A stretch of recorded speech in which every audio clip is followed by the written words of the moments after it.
आज आपको एक बहुत छोटी सी स्टोरी बताती हूँ। एक लड़की थी, उसने एग्ज़ाम में बहुत मेहनत करी थी, पर वो फेल हो गई एग्ज़ाम में और बहुत रो रही थी। तो जब वो उसके पिता ने उसको इतना रोता हुआ देखा, वो बिल्कुल टूट गई थी अपनी फेलियर से। तो उसके पिताजी उसको किचन में ले गए और उन्होंने 3 बाउल चढ़ाए और एक बाउल में उन्होंने अंडा रखा, एक बाउल में उन्होंने आलू रखा और एक बाउल में उन्होंने कॉफ़ी डाली और नॉब ऑन कर दी, गैस ऑन कर दी। थोड़ी देर बाद तीनों को ही इक्वल टेम्परेचर मिल रहा था।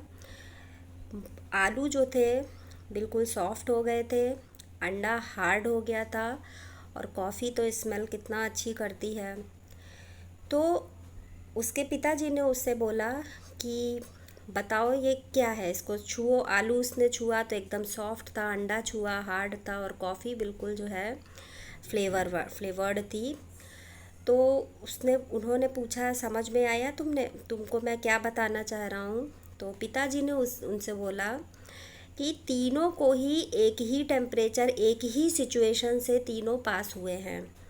मतलब तीनों को एक ही सिचुएशन दी गई, पर आलू टूट गया, सॉफ्ट हो गया बिल्कुल, अंडा सिचुएशन से हार्ड हो गया और कॉफ़ी ने तो पूरी सिचुएशन ही बदल दी, वो तो और लोगों को भी महकाने लगी।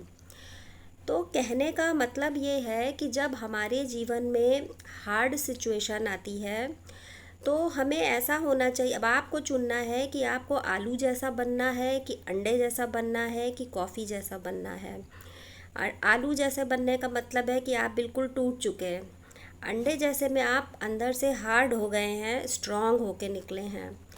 और कॉफ़ी जैसा मतलब आपने अपनी पूरी सिचुएशन ही बदल ली और उसने तो पूरा पानी ही बदल दिया, पूरी सिचुएशन ही बदल दी। तो आपको अपनी जीवन में कॉफ़ी बनकर रहना है। That's all.